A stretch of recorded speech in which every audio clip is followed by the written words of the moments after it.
Mau beriman itu ada awalnya, bukan ngaku-ngaku. Tidak cukup mengaku. Bagaimana kalau tidak diaku? Karena kita harus merasakan pengalaman langsung. Hadirin, apakah kita sudah mengawali iman itu seperti yang diajarkan surat Al-A'raf ayat 143? Apakah kita cukup mengaku-ngaku? Cukup.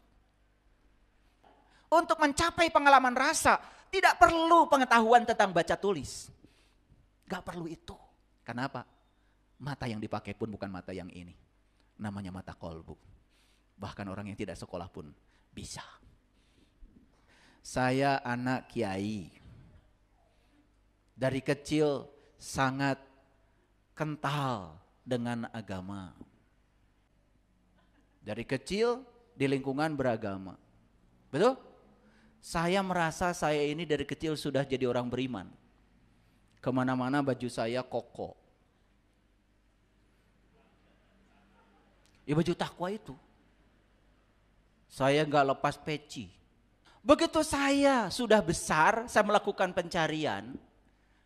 Tibanya bertemu orang-orang berkesadaran. Saya disebut belum beriman coba.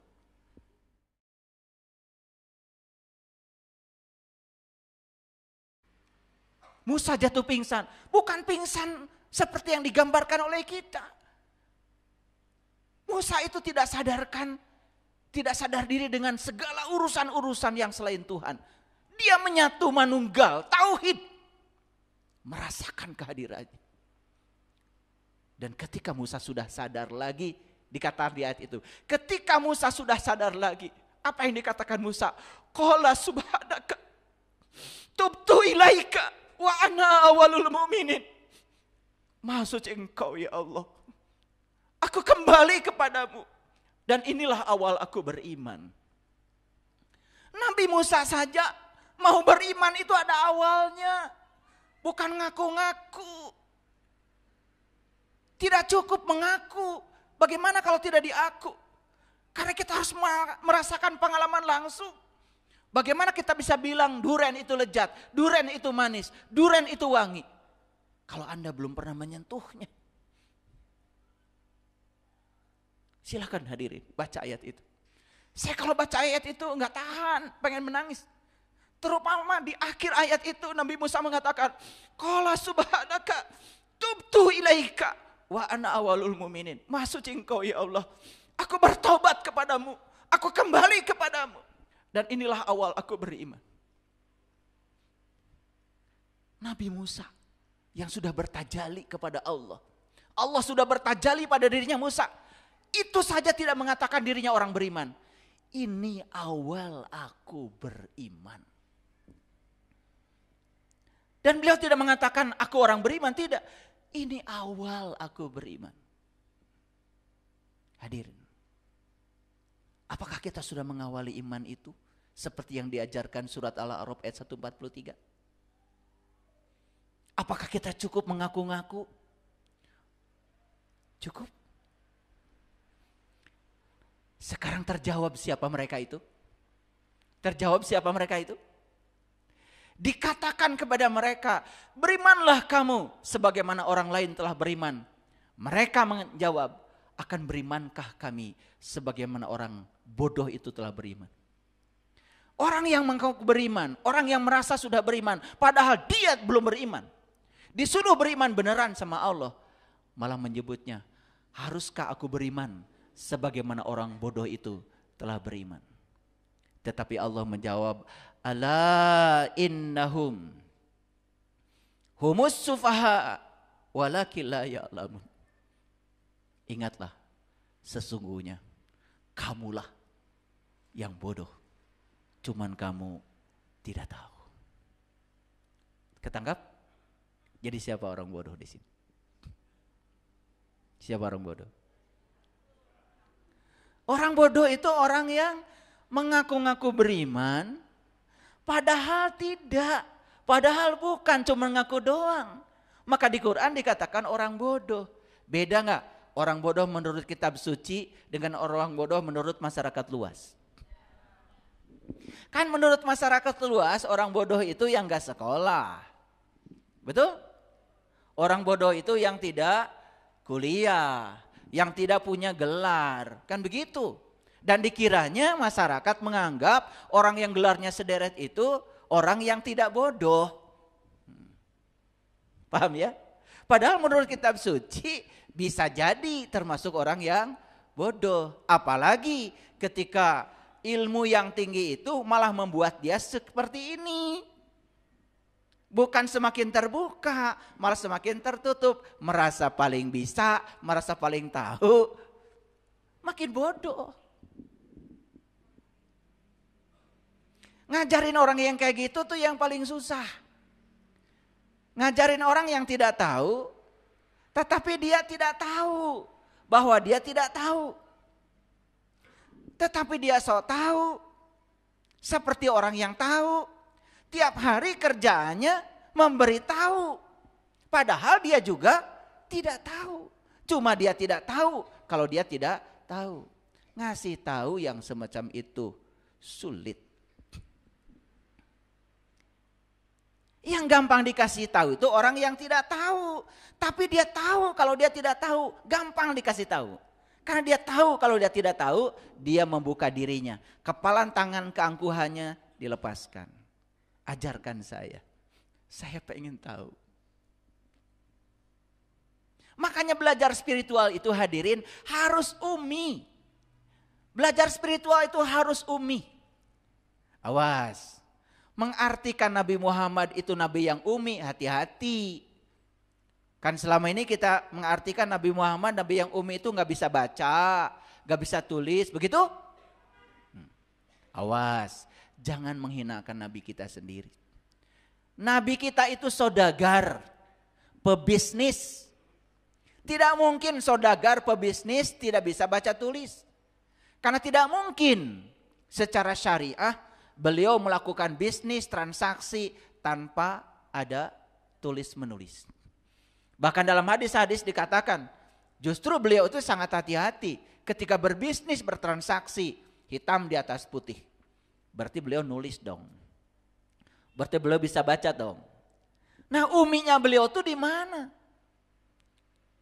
Dalam rangka ini. Umi itu artinya untuk mencapai pengalaman rasa tidak perlu pengetahuan tentang baca tulis. Gak perlu itu. Karena apa? Mata yang dipakai pun bukan mata yang ini. Namanya mata kolbu. Bahkan orang yang tidak sekolah pun bisa. Syaratnya apa? Syaratnya jujur pada diri sendiri. Oh, ternyata saya tidak tahu. Dan sekarang saya tahu. Kalau ternyata saya tidak tahu. Itu aja. Kejawab sekarang orang bodoh? Siapa orang bodoh? Ini ngajinya sudah mengambil lompatan yang luar biasa ini. Ini lompatan kejujuran yang luar biasa. Tadi masih dalam bentuk definisi ya. Orang bodoh itu menurut Quran adalah orang yang mengaku beriman padahal sesungguhnya tidak. Langsung dijawab lebih singkat lagi. Siapa orang bodoh tuh? Saya. Itu sudah mengalami loncatan luar biasa. Tepuk tangan dong. Hadirin, untuk mencapai lompatan itu saya juga perlu waktu yang lama. Bayangkan, saya anak kiai. Dari kecil sangat kental dengan agama. Ihfa, huruf ihfa saya hafal. Boleh kalian tanya, cek saya huruf ihfa. Yang 15 hafal. Idhar hafal. Idgham biguna hafal. Coba cek. Idgham biguna apa aja? Ya, nun, mim, waw. Hebat saya. Idgham bilaguna lam, ro. Hafal. Bayangkan.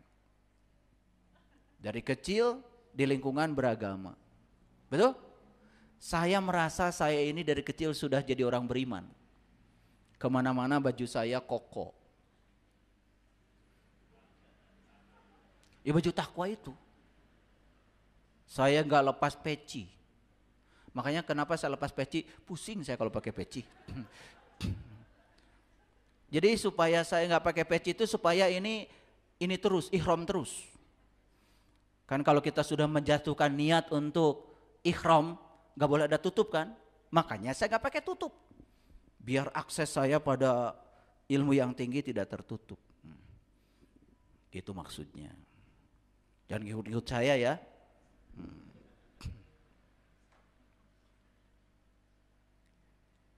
Bayangkan ya, begitu saya sudah besar, saya melakukan pencarian, tibanya bertemu orang-orang berkesadaran, saya disebut belum beriman coba. Saya pertama ketemu guru saya yang pertama, beliau bilang, "Nak Saiful, sudah tahu Allah belum?" Wah, itu pertanyaan bagi saya luar biasa. Bilang sudah tahu, belum. Bilang belum tahu, saya ngomongnya udah banyak. Hadis, dalil di depan guru saya. Pantesan guru saya cuma diam. Nunggu saat yang tepat untuk skakster saya rupanya. Dan saya dibilang begitu sama beliau. Kok belum tahu ngomongnya banyak. Wah, saya gitu. Bayangkan saya udah diundang ceramah kemana-mana waktu itu. Dibilangin begitu coba. Wah, runtuhlah saya. Tapi saya jujur pada diri saya sendiri. Saya sekarang harus berganti baju. Ternyata saya tidak tahu. Dan sekarang saya tahu bahwa saya tidak tahu. Saya rangkul guru saya. Terima kasih telah mengenolkan ego saya. Meruntuhkan semua keangkuhan saya. Tangan saya yang mengepal ini tiba-tiba terbuka dengan kata-kata kesadaran yang disampaikan oleh seorang guru yang berkesadaran. Setelah itu saya tidak berani lagi bicara di depan guru. Cuma sami'na wa ata'na. Ajarkan guru. Bagaimana caranya saya bisa mengalami Tuhan. Ternyata guru saya cuma mengatakan, harus dibuka nak, buka tutup. Covermu dibuka. 2, kosongkan pengetahuan usang yang tidak ada artinya. Dan sekarang letakkan gelasmu yang kosong itu. Lebih bawah lagi. Lebih bawah lagi.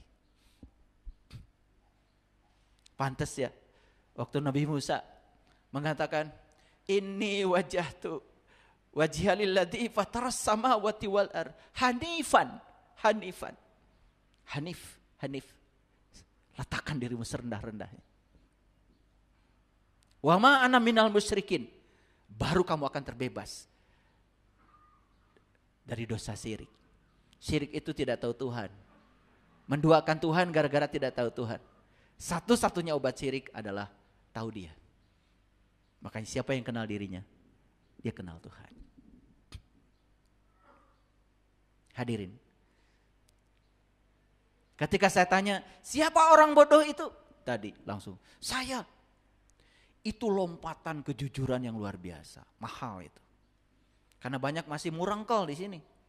Tahu murengkel? Bahasa Inggris itu.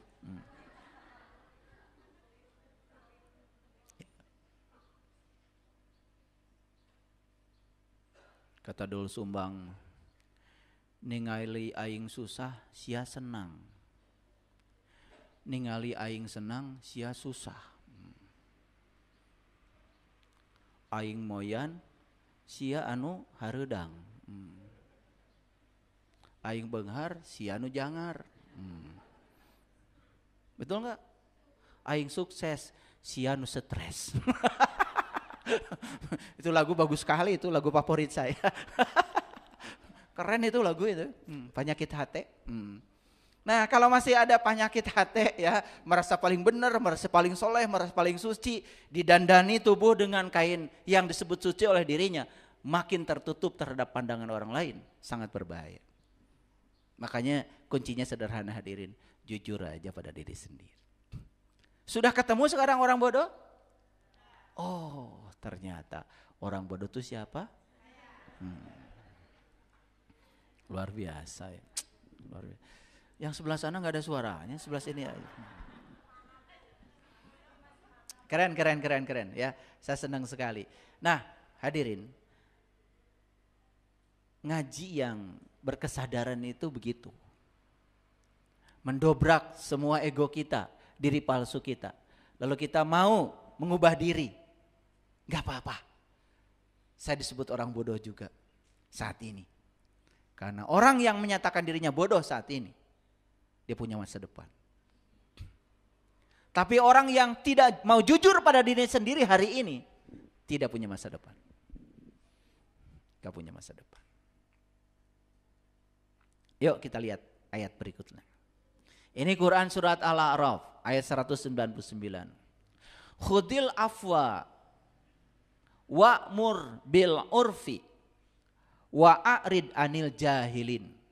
Nah ini kita lihat lagi versi kitab suci tentang orang bodoh, versi lain.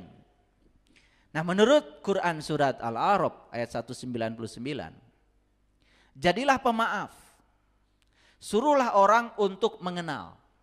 Wa'mur bil urfi. Jadi urfi itu dari kata arofa. Arofa itu mengenal.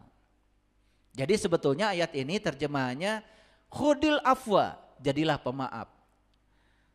Wa'mur bil urfi, suruhlah orang untuk mengenal. Wa'arid anil jahilin, berpalinglah dari orang-orang yang bodoh. Menurut ayat ini, siapa orang bodoh? Kan disuruh untuk menjadi pemaaf. Disuruh untuk menjadi orang yang mengenal. Siapa yang harus kita kenali? Nabi Muhammad mengatakan, kenali dulu diri sejatimu. Hadirin, saya sudah habis kata-kata. Pengetahuan sejati yang paling tinggi adalah pengetahuan tentang diri. Karena kalau kita sudah tahu siapa diri kita, bukan sekedar kita menjadi tahu diri. Tapi kita bisa menjalankan kehidupan dengan penuh sukacita, berkelimpahan. Bahkan hidup itu gratis sebetulnya. Karena cara kita memandang kehidupan, cara menempatkan diri kita, cara menempatkan Allah Tuhan kita, dengan pengenalan itu jadi beres semuanya. Orang yang tidak kenal jati dirinya, berantakan. Berantakan. Jadi ayat ini mengatakan, ya, kalau kamu ingin terbebas dari kebodohan, dua. Satu, jadilah pemaaf. Yang kedua, jadilah orang yang mengenal. Siapa harus kita kenali? Kenali dirimu, maka kamu akan kenal siapa Tuhanmu. Pengenalan kepada Allah luar biasa. Contoh sederhana aja. Tahu kalau Allah sumber kebenaran. Lalu kita tidak terjebak oleh benar salah. Apapun yang terjadi, pasti di belakangnya ada sang kehadiran. Bebaskan pikiran dari menilai. Tidak menilai benar, tidak menilai salah. Tetapi menilai semua peristiwa adalah kebenaran. Kalau orang menilai benar, maka dia akan berpihak pada yang disebut benar. Kalau dia menilai salah, dia akan melawan apa yang disebut dengan salah. Tapi kalau kita bisa menerima itu sebagai kebenaran, bebas dari benar salah, apa yang terjadi? Kita akan dapat pesan, baik dari peristiwa yang kita inginkan, maupun dari peristiwa yang tidak kita inginkan. Cerdas jadinya. Bagaimana kita tidak hebat hidupnya? Maka di Quran dikatakan, boleh jadi kamu tidak suka sesuatu, padahal itu amat baik bagi kamu. Boleh jadi kamu menyukai sesuatu, padahal itu amat buruk bagi kamu. Hadirin, apa yang menyebabkan kita menderita selama ini? Benar salah, baik buruk. Coba aja, praktekkan. Nonton bola. Sudah berpihak. Saya berpihak pada klub A. Kita jadi tidak objektif. Begitu klub A di mana kita berpihak, walaupun salah, kita membelanya. Giliran kalah, hancur televisi.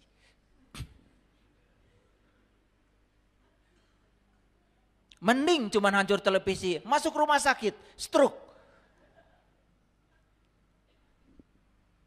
Padahal kalau kita mikir, pemain bola itu namanya pemain profesional. Di liga yang sekarang dia ada di klub A. Mungkin di liga berikutnya ada di klub B, di klub C. Mereka berpindah-pindah saja, namanya juga pekerjaan. Lakin kenapa kita yang repot? Betul nggak? Yang membuat repot itu sebetulnya bukan klubnya, kemelekatan kita pada klub. Ingin klub ini tetap menang. Kalah, kecewa.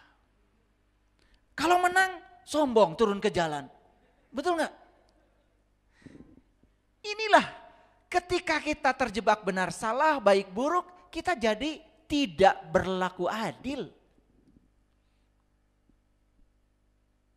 Akibatnya kita jadi cinta buta. Anak kita walaupun salah, dibela habis-habisan. Orang lain walaupun benar, dianggap salah. Itulah cinta buta. Kegelapan. Jadi orang bodoh menurut kitab suci yang kedua, satu, yang sulit memaafkan. Dua, yang tidak mengenal dirinya sendiri. Tambah ya sekarang. Jadi kalau begitu siapa orang bodoh? Kita. Lu kaliku, gua kagak. Pengen bareng-bareng aja. Pakai kita segala. Hadirin. Memaafkan itu bukan membuka jalan buat orang lain. Memaafkan itu membuka jalan buat dirimu sendiri. Memaafkan itu membuka jalan buat kamu, bukan buat siapa-siapa. Makanya saya sering mengatakan memaafkan itu ego. Kenapa? Karena memaafkan itu untungnya lebih banyak buat yang memaafkan daripada yang dimaafkan. Makanya orang yang bodoh tidak mau memaafkan. Orang yang bodoh terus membina kebencian. Akibatnya apa? Penyakit hati.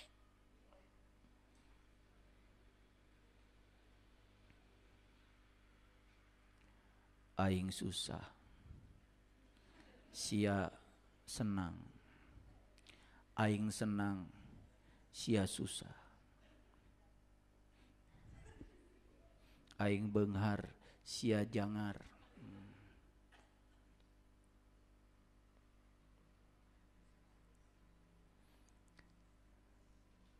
Dan kenapa Allah mengatakan kalau kamu tidak mau jadi bodoh, jadilah pemaaf. Kalau kamu tidak bodoh, jadilah orang yang mengenal. Nih saya kasih tahu, mohon maaf. Tadi di awal ada yang menyampaikan. Saya kok merasa sholat saya ini kok, ibu tadi bilang sia-sia. Karena saya tidak merasakan apa-apa. Dan yang seperti itu dialami banyak orang. Kenapa? Karena tidak mau mengenal. Padahal Nabi Muhammad sudah ngasih contoh. Beliau itu ketemu dulu baru nyembah. Lah kita nyembah terus gak ketemu-ketemu. Nyontoh siapa? Kan pesan Isra Mi'raj itu sudah nyampe di kita. Nabi Muhammad itu Isra Mi'raj dulu, ketemu dulu baru sholat. Bahkan di Quran surat Al-Ankabut ayat 45 dikatakan, sebelum mendirikan sholat, baca kitab dulu. Itu surat Al-Ankabut ayat 45. Bacalah kitab dan dirikanlah sholat. Ternyata untuk mendirikan sholat harus membaca kitab. Apa itu kitab? Begitu dengar kata kitab yang kita maksud Al-Quran. Padahal saat Nabi Muhammad ada, Quran kan belum ada. Terus kitab yang dibaca beliau apa? Pernah nanya enggak? Lah enggak nanya. Makanya anteng-anteng aja. Kalau saya itu apa aja ditanyakan. Makanya saya enggak tenang hidupnya. Kayak kalian. Kalian tenang, betul enggak? Kalian tenang. Baca Quran 30 juz, enggak ngerti apa-apa. Tenang. Beda kalau saya baca satu ayat aja. Waduh di sini itu. Bagus saya baca, zalikal kitab, ini kitab. Tidak ada keraguan, petunjuk buat orang yang bertakwa. Mikir saya. Waktu Nabi Muhammad dapat ayat itu, zalikal kitab, ini kitab. Kan kitab Quran belum ada. Kan saya nanya lagi, lah kitab yang dimaksud di sini apa? Timbul kegelisahan dalam diri saya. Kalau kalian alhamdulillah ya, begitu. Zalikal kitabul la raiba fi. Oh, udah. Amin. Kan gitu, betul. Alhamdulillah 30 juz. Langsung dia ngumpulkan orang sekampung. Hajatan, tamat baca Quran. Kan gitu kalian. Hebat. Tenang, makanya kalian tuh hebat, tenang. Kayak saya. Kalau saya di sini ya, kalau baca satu ayat aja luar biasa. Allazina yu'minuna bil ghaib. Wah, timbul lagi saya pertanyaan. Orang yang bertakwa itu yang bisa beriman pada yang gaib. Timbul pertanyaan. Boro-boro yang gaib, yang nyata aja kadang-kadang kita ragukan. Kumaha ieu teh? Tuh. Gitu enggak kalian? Enggak, alhamdulillah. Tenang, makanya kalian tuh tenang, wajahnya tenang. Enggak kayak saya. Ya kayak saya. Allazina yu'minuna bima unzila ilaik wa ma unzila min qablik. Yaitu orang yang bisa mengimani apa yang diturunkan sekarang, yang diturunkan sebelumnya. Timbul pertanyaan lagi. Yang diturunkan sekarang apa? Yang sebelumnya apa? Coba. Wah, kalau kita belajar pakai analisis, malah bukan tenang, berdebar-debar di sini. Tapi itu yang akan mengantarkan kita untuk melakukan pencarian. Karena pencarian itu harus dimulai dari kegelisahan.